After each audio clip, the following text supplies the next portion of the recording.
The drilling crew supervisor held up a chunk of rock the size of a softball, turning it slowly in the sunlight. Even covered in mud, it caught the light like broken glass. "Ma'am," he said quietly, "you need to call your lawyer. Right now." 2 months earlier, Rachel Winters sat on the apartment floor surrounded by past due notices, sorting them by color. Red meant final notice. Pink meant disconnection imminent. White meant they were still pretending to be polite. Her daughter Lily was at the neighbor's. Mrs. Chun washed her after school for $20 a week. Money Rachel could barely spare, but couldn't do without. The numbers didn't work. They never worked. Rent was $1,100. She made $1,950 a month between the coffee shop and weekend shifts, entering medical claims from home. After rent, utilities, food, and Lily's asthma medication, she had roughly -$40 for everything else. Her phone buzzed. Unknown number. Probably a creditor who'd figured out her cell. She answered anyway. Hiding never helped. "Is this Rachel Winters, formerly Rachel Kowalski?" "Yes." "This is Howard Shin from Meridian Legal Services. I'm handling the estate of your uncle, Peter Kowalski. I need you to come in for a will reading." Rachel's stomach dropped. Uncle Pete. Her mother's brother. The one the family stopped talking about after he moved to the desert and stopped calling. She'd met him maybe 3 times as a kid. "I'm sorry for your loss. I mean, for our loss. I didn't know he'd passed. 3 weeks ago. Natural causes. He left specific instructions that you be notified. Can you come Thursday at 2? Rachel looked at her calendar. A dollar store planner covered in shift schedules and payment deadlines. Thursday, she worked the coffee shop 6 to noon, then had data entry. "Can we do it over the phone?" "I'm afraid not. This requires your signature." A pause. "He left you property, Ms. Winters. You'll want to understand what you're inheriting." Property. The word felt foreign. Rachel owned nothing. Her car was 12 years old and held together with prayer. Her furniture came from Kurds on trash day. Even her coffee maker was borrowed. What kind of property? 40 acres in Kern County. Desert land. Is a discussion we need to have in person. Rachel did math in her head. Bus fare to Meridian Legal was $8.60 round trip. She'd have to leave data entry early, lose maybe $30 in billable hours. But property, even desert property, might be sellable. Might be something. I'll be there. The lawyer's office was in a strip mall between a nail salon and a tax preparation service. Howard Chun was younger than she expected, maybe 35, with kind eyes behind wire-rimmed glasses. He slid a folder across the desk. "Your uncle purchased the land in 1987 for $8,000. 40 acres, completely undeveloped. No water rights, no utilities, no road access beyond a fire trail. Current assessed value is approximately $1,200. Rachel's hope deflated. $1,200? For 40 acres. It's desert scrubland. No commercial value. Too remote for residential development. The property taxes are $93 annually. Your uncle paid them faithfully for 37 years. He opened another folder. Here's where it gets complicated. There's a well on the property. Like for water? Presumably, though it's been boarded up since before your uncle bought the land. County records show it was drilled in 1952, sealed in 1971.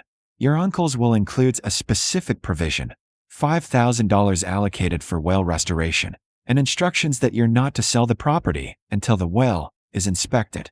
I don't understand. Why would he care about a sealed well on worthless land? Howard's expression shifted. Your uncle left you a letter. I'm required to give it to you only after explaining the inheritance terms. If you accept the property, you agree to have the well professionally inspected before any sale. If you decline, the property goes to the state. Rachel thought about $1,200. It wouldn't solve anything. It wouldn't cover even 1 month's rent, but it was something. Can I read the letter? He handed her an envelope. The paper inside was thin, the handwriting shaky. Rachel, we never knew each other. That's my fault. Your mother and I stopped talking after I chose rocks over family. That's what she called it. Geology, obsession, same difference. I spent 40 years studying desert formations. In 1987, I found something impossible in Kern County, a geological survey that didn't match anything in the literature. I bought the land. I researched, and I found old drilling records from 1952, a water exploration well that went down 840 feet and hit something the crew chief described as fractured crystalline substrate with anomalous light refraction. They sealed it, called it a dry hole. But I read the original reports. I saw what they didn't understand. I'm dying now. Lung cancer, from the dust, probably. Ironic. I don't have the strength to dig, and I ran out of money years ago. But I saved enough for you to finish what I started. Check the well, Rachel. What's down there could change everything. Or I'm a crazy old man, and you inherit useless dirt. Either way, you'll know I thought of you at the end. Uncle Pete. Rachel read it twice. He wants me to dig up a well based on geological anomalies? He wants you to investigate before selling. The $5,000 covers drilling costs. I have 3 contractors who've agreed to do the work. Howard met her eyes. Ms. Winters, I looked into your uncle's credentials. He had a PhD in geology from UC Berkeley, published 43 papers. He wasn't crazy, but he was broke. Yes. Rachel looked at the letter again. 40 acres of nothing. A sealed well. A dying man's obsession with rocks that refract light. It sounded insane, but she was facing eviction in 17 days. She had $203 in her checking account, and even $1,200 was more than she'd had yesterday. If I agree to the well inspection, and there's nothing there, I can sell the land? Yes. And if I refuse the whole thing? The state gets it. You get nothing. Rachel signed the papers. Howard handed her a key, old brass, attached to a tag that read gate lock and GPS coordinates. The contractors can start next week. They'll call you with updates. Outside, the afternoon sun was brutal. Rachel waited for the bus and Googled Kern County land values. 40 acres. $1,200. It would cover Lily's medication for 4 months, maybe 5. It wasn't help, but it was something. The first contractor called on Monday. Ms. Winters, we've accessed the site. The well casing is intact, but the boards are original, 60+ years old. We'll need to remove them carefully. Should have visual confirmation of the well shaft by Wednesday. Wednesday, Rachel was steaming milk at the coffee shop when her phone rang. Different number. Ms. Winters, this is Jim Halverson, site supervisor. We've removed the boarding. We're sending a camera down now. But ma'am, there's something you should know. The shaft is clean. No debris, no cave-ins. After 70 years, that's unusual. Rachel's hand shook, sloshing milk. What does that mean? It means we're going down. I'll call you when we know more. The call came at 3 a.m. Friday.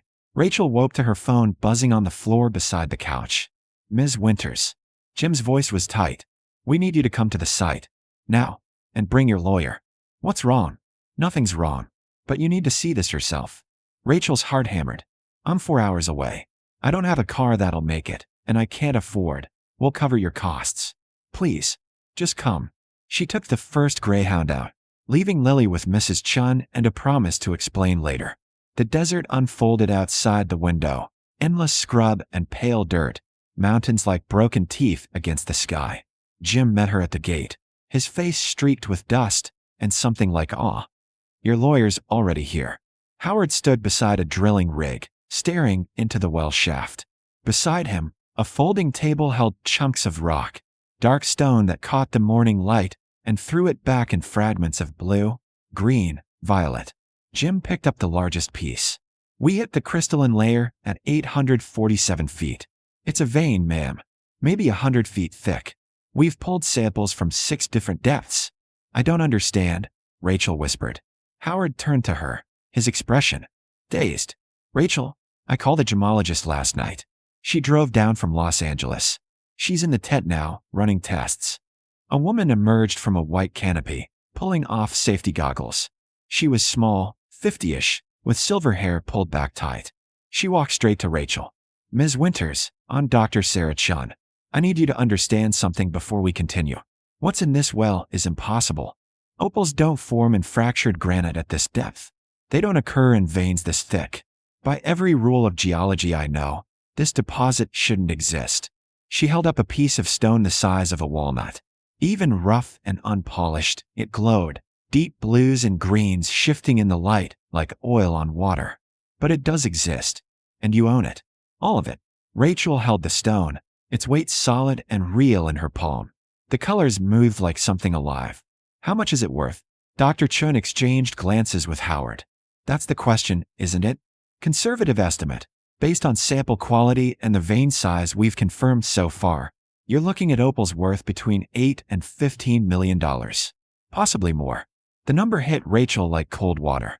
She sat down hard on an equipment crate. Million. The quality is extraordinary. Museum-grade specimens, high-clarity gemstones, unique color play I've never seen in American opals. The jewelry market alone. Dr. Chen shook her head. Ms. Winters, this could be one of the most significant opal discoveries in North America in 50 years. Jim pulled up a tablet, showing drilling data. The vein runs deep. We've traced it down past 900 feet. Width varies from 12 to 40 feet. If it maintains this quality throughout, we're talking about hundreds of thousands of individual stones. Rachel couldn't breathe. 8 million. 15 million. She thought about her apartment, the eviction notice she'd received yesterday. 10 days now until the sheriff came. She thought about Lily's inhaler, the one that cost $340 every month. She thought about Uncle Pete, dying alone, convinced he'd found something impossible. He had. What happens now? Her voice cracked. Howard pulled out papers.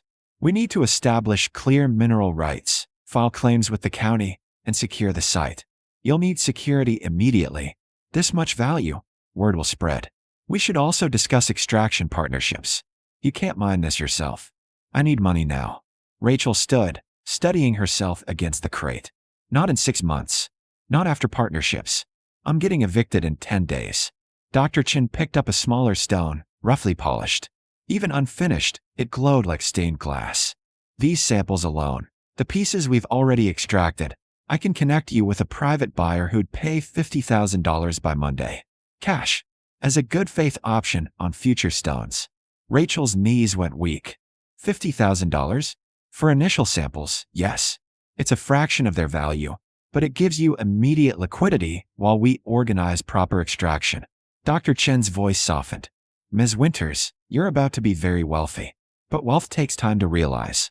This buys you that time. Howard was already typing on his phone. I'm calling a security company. We need someone on site 24/7. I'm also recommending you don't discuss this with anyone yet. Family, friends, nobody, until we have legal protections in place. Rachel thought about her sister Megan, who'd married an accountant and lived in a 4-bedroom house in Sacramento. Megan, who sent birthday cards to Lily with $20 bills and helpful articles about budgeting. Megan, who told her last Christmas that she just needed to make better choices. My family doesn't talk to me much anyway, Rachel said quietly. They stopped calling after my ex cleaned out her savings account. The next 72 hours were a blur. Dr. Chen's buyer arrived Sunday morning. A nervous man from Hong Kong who examined the samples through a jeweler's loupe and transferred $50,000 to Rachel's account before noon. Howard filed emergency mineral claims and hired Sentinel Security Solutions. 2 guards in a white truck took up position at the property entrance. Rachel paid her rent. All of it.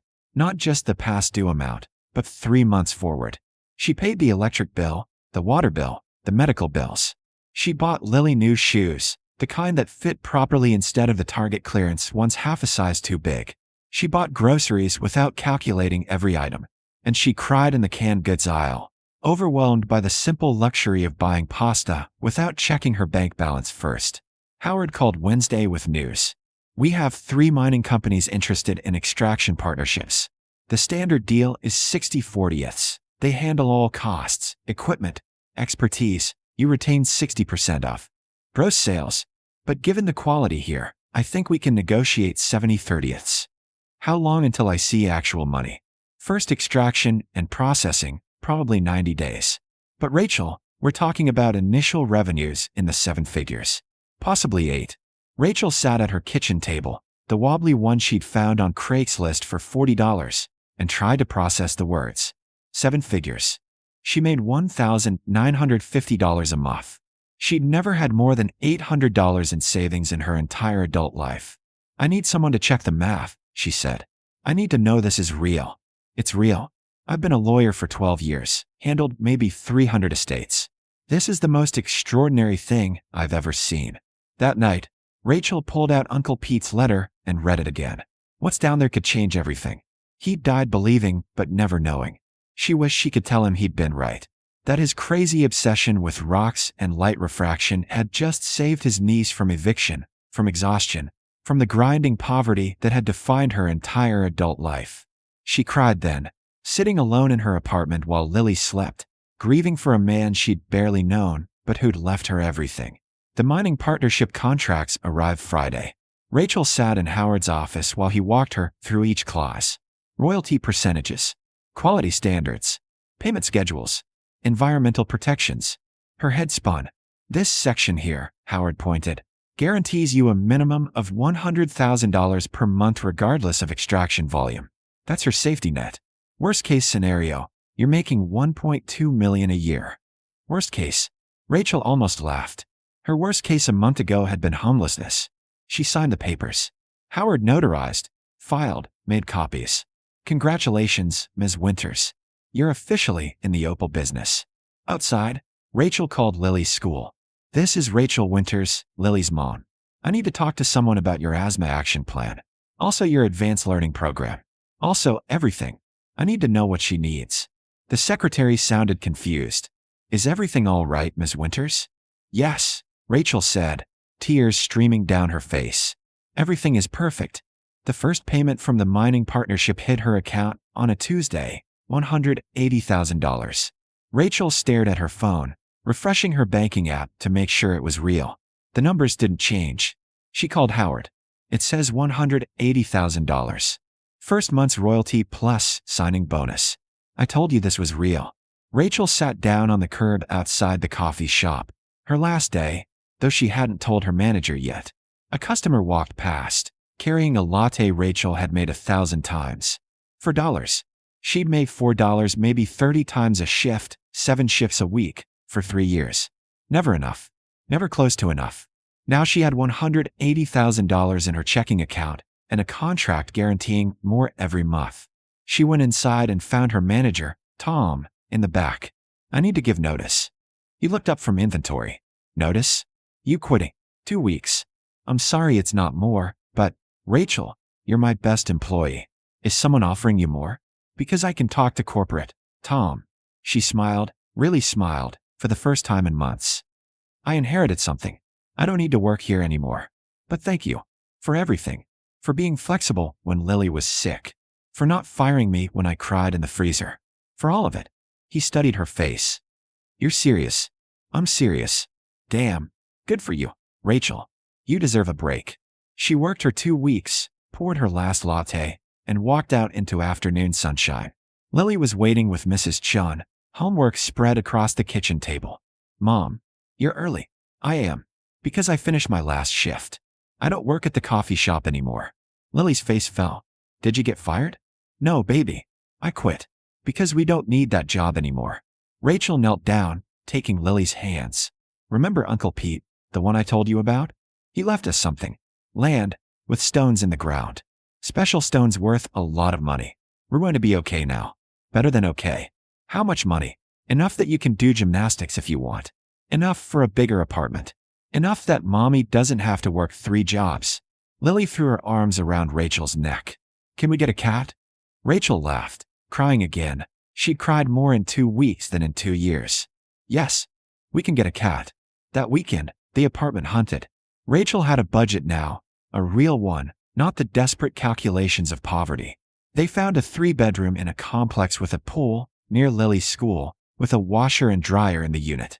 The rent was $2,100 a month. Rachel wrote the check without flinching. Moving day, Mrs. Chun helped pack boxes. You're sure you won't need me for after-school care? I'm sure. But Mrs. Chun. Rachel pressed an envelope into her hands. Thank you. For watching Lily. For charging me $20 when you could have charged $60. For being kind when I had nothing. Inside the envelope was $5,000. Mrs. Chun tried to refuse. Rachel insisted. Some debts weren't about obligation. They were about gratitude. 6 months after the well inspection, Rachel stood at the entrance to the Kern County opal mine, her mine, watching workers extract stone from deep underground. The operation was massive now. Drilling equipment, processing facilities, a small village of workers and geologists. And at the center, the impossible vein of opal that shouldn't exist but did. Dr. Chin stood beside her, tablet in hand. Latest quality assessment came back. This month's extraction includes 14 museum-grade specimens. The Smithsonian has already expressed interest in 3. We're looking at gross revenues around $4.2 million for this quarter. Rachel's 70% share would be just under $3 million. After taxes, roughly $2 million. For 3 months of work she hadn't done, from a well she hadn't known existed until a lawyer called her out of nowhere. It still doesn't feel real, Rachel admitted. Wait until you see the exhibition. Dr. Chen pulled up images on her tablet. The Natural History Museum in LA is dedicating an entire room to the Kowalski collection. 17 major specimens, including the centerpiece, a 14-pound stone with color play unlike anything in their archives. They're calling it the impossible opal. Rachel studied the photo. The stone glowed with blues and greens that seemed to move, light fracturing through crystal in patterns that defied geology. Uncle Pete would have loved this. He made it possible. His research, his intuition, his stubborn belief that the drilling records meant something. Dr. Chen smiled. The museum wants to name the exhibition after him. The Peter Kowalski Desert Opal Discovery. If you approve. I approve. Rachel's phone buzzed. Howard, Megan called my office. Says you're not returning her messages. Wants to discuss family business. Rachel deleted the message. Megan had called 17 times in 4 months, ever since the Los Angeles Times ran a story about the opal discovery. Suddenly Rachel had a sister again, one who wanted to reconnect, who had investment opportunities to discuss, who thought family should support family. Rachel had learned to recognize vultures, even when they shared her DNA. The exhibition opened on a Saturday. Rachel wore a dress she'd bought without checking the price tag. Black, simple, elegant. Lily wore navy blue and carried a small purse, thrilled to be at a fancy event. They walked through rooms of minerals and gems until they reached the new wing. The Peter Kowalski Desert Opal Discovery. Inside, glass cases held stones that glowed like captured sunlight. Blues, greens, violets, colors that shifted as you moved. Each had a placard explaining its geological significance, its impossibility, its beauty.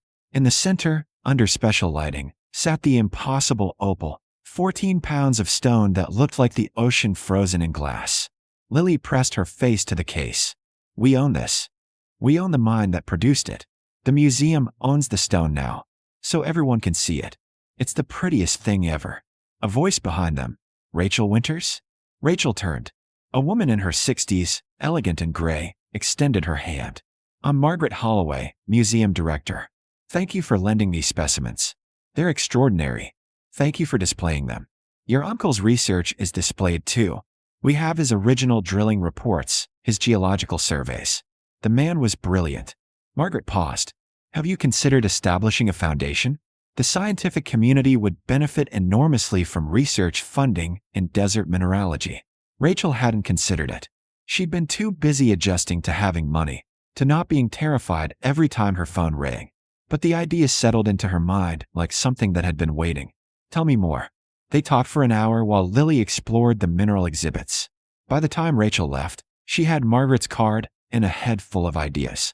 A foundation, research grants, educational programs for kids interested in geology, a way to honor Uncle Pete that went beyond naming rights, a way to turn impossible stones into something that mattered. Monday morning, Rachel met with Howard and a financial advisor, the kind she'd never imagined hiring, who managed portfolios instead of explaining why she couldn't afford groceries. They sat in a conference room with coffee in real mugs and pastries nobody counted. Your current net worth, accounting for mine ownership, quarterly royalties, and liquid assets, is approximately $18 million, the advisor said, flipping through documents. That's conservative, assuming no major market changes and moderate extraction rates. If the vein maintains current quality, you could see $30 million over the next 5 years. Rachel's hands shook.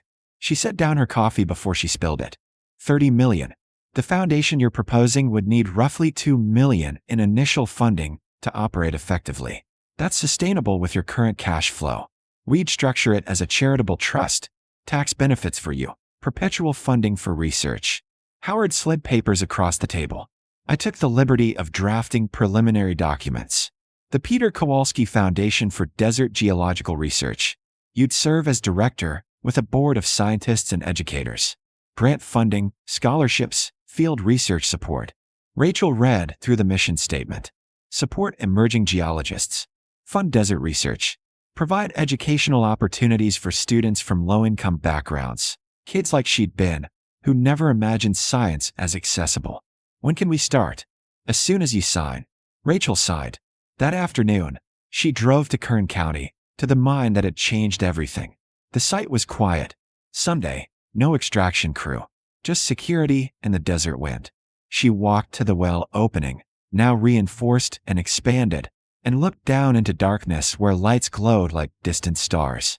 847 feet down, Uncle Pete's impossible vein of opal continued deeper than anyone had mapped.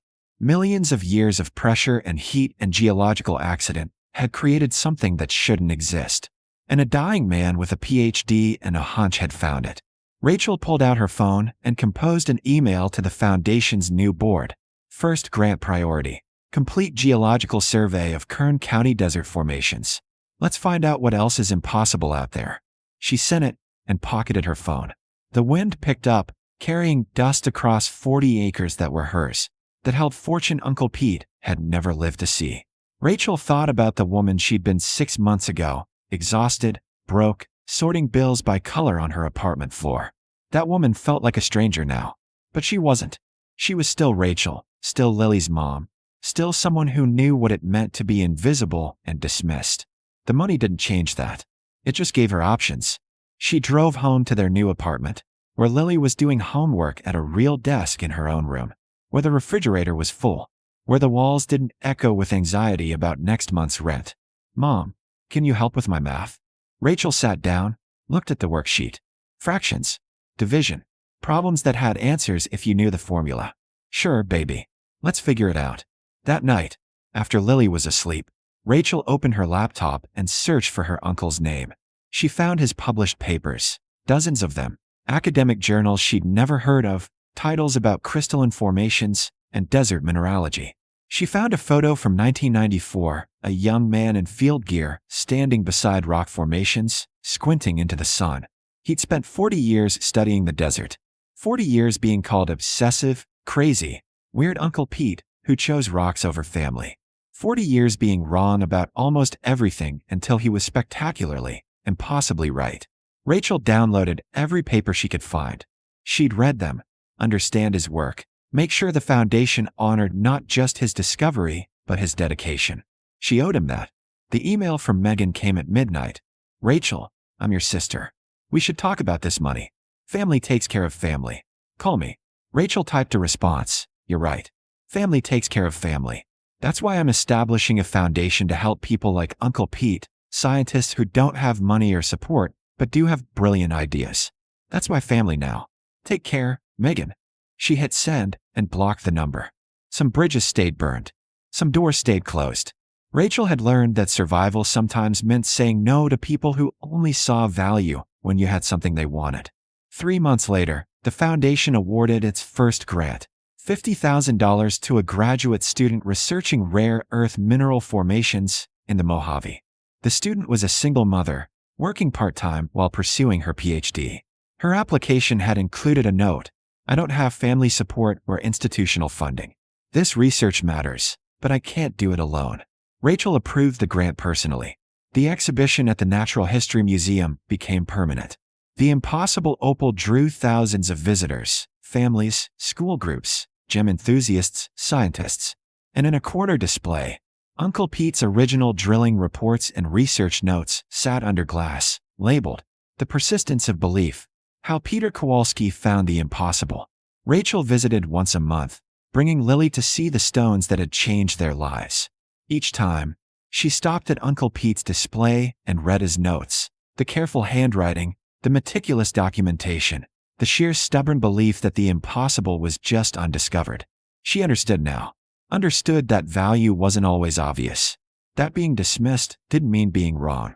That patient work, even work nobody believed in, could pay off in ways nobody imagined.